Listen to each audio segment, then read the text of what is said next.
Bani Israel adalah sebuah bangsa dan kabilah yang berasal dari keturunan Israel atau Nabi Yakub alaihissalam. Dahulu, Nabi Yakub adalah putra Nabi Ishak atau cucu Nabi Ibrahim alaihissalam. Beliau dibesarkan di wilayah bangsa Kanan di Jazirah Arab.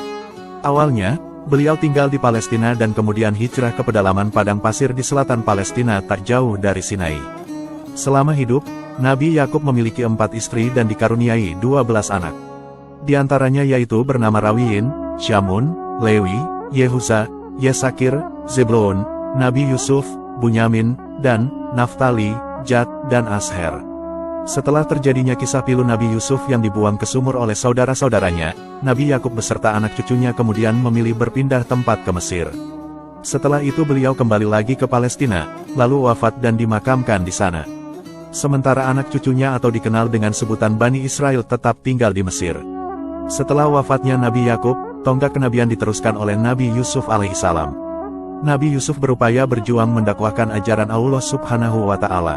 Namun, setiap makhluk yang bernyawa pasti akan mengalami kematian. Perjuangan Nabi Yusuf alaihissalam lantas berakhir ketika beliau wafat. Setelah wafatnya Nabi Yusuf, kehidupan Bani Israel di Mesir kian berubah menjadi buruk. Nasib mereka kian hari kian merana dan menyedihkan apalagi ketika di bawah kepemimpinan Raja Firaun.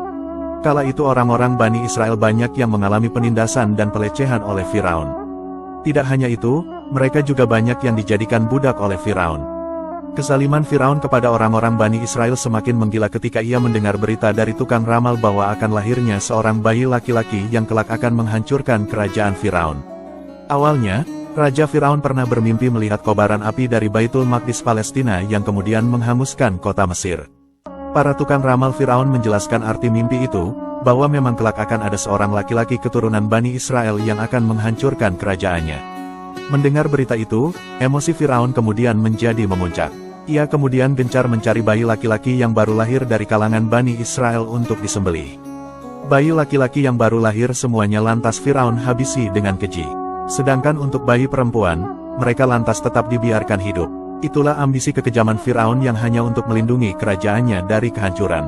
Selain itu, Firaun juga mengaku-ngaku kalau dirinya adalah Tuhan yang wajib disembah. Namun Allah Subhanahu wa Ta'ala Maha Penyayang. Waktu itu, lahirlah Nabi Musa dan Allah selamatkan beliau dari pembantaian Firaun.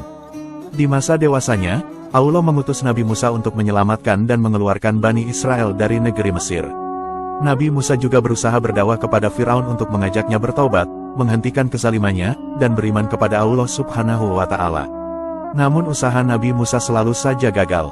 Firaun dengan tegas selalu menolak ajakan dan dakwah Nabi Musa alaihissalam. Padahal, sudah banyak mukjizat-mukjizat Nabi Musa yang Allah tunjukkan kepada Firaun, namun tetap saja Firaun membangkang. Dari sinilah awal mula munculnya Yahudi yang dijadikan sebagai agama serta syariat. Peristiwa ini disertai dengan adanya perlawanan, pengkhianatan, dan kedurkaan terhadap Nabi Allah. Nabi Musa kemudian membawa Bani Israel untuk meninggalkan Mesir kemudian menuju tanah Sinai. Namun, Firaun dan bala tentaranya mengetahuinya dan kemudian mengejar mereka. Sesampainya di tepi laut, Allah memberikan mukjizat kepada Nabi Musa untuk membelah Laut Merah guna menyelamatkan kaumnya. Nabi Musa dan kaumnya lantas menyeberangi lautan dan selamat, sedangkan Firaun dan tentaranya mati tenggelam di lautan.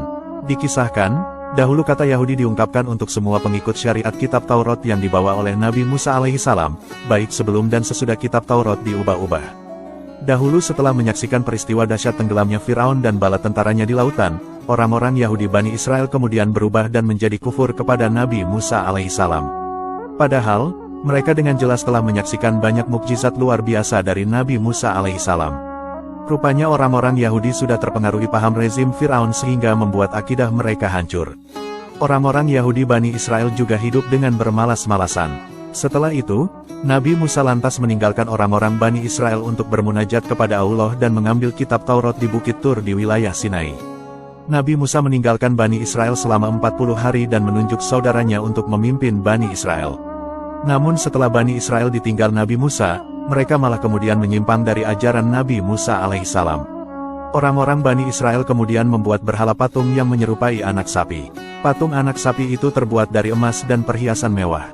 Kemudian, mereka lalu menyembahnya dan menjadikan patung itu sebagai Tuhan.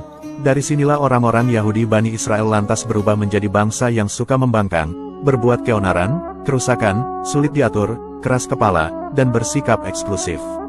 Meskipun begitu, Allah memberikan kelebihan kepada kaum Bani Israel dengan kecerdasan dan pengetahuan yang tinggi.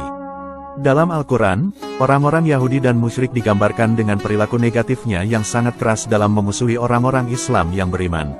Allah Subhanahu wa Ta'ala berfirman, "Pasti akan kamu dapati orang yang paling keras permusuhannya terhadap orang-orang yang beriman, yaitu orang-orang Yahudi dan orang-orang musyrik. Dan pasti akan kamu dapati orang yang paling dekat persahabatannya dengan orang-orang yang beriman ialah orang-orang yang berkata, 'Sesungguhnya kami adalah orang Nasrani.' Yang demikian itu karena di antara mereka terdapat para pendeta dan para rahib, juga karena mereka tidak menyombongkan diri." Quran Surat Al-Maidah ayat 82. Dari ayat tersebut menjelaskan, bahwa orang-orang Yahudi dan kaum musyrikin memang tidak menyukai para kaum muslimin, sehingga mereka tetap mempertahankan agama dan keyakinan mereka. Hingga sekarang, contoh bukti itu bisa dilihat dari konflik yang kerap meletus antara Muslim Palestina dan keturunan Yahudi di Israel. Wallahu a'lamu bishawab.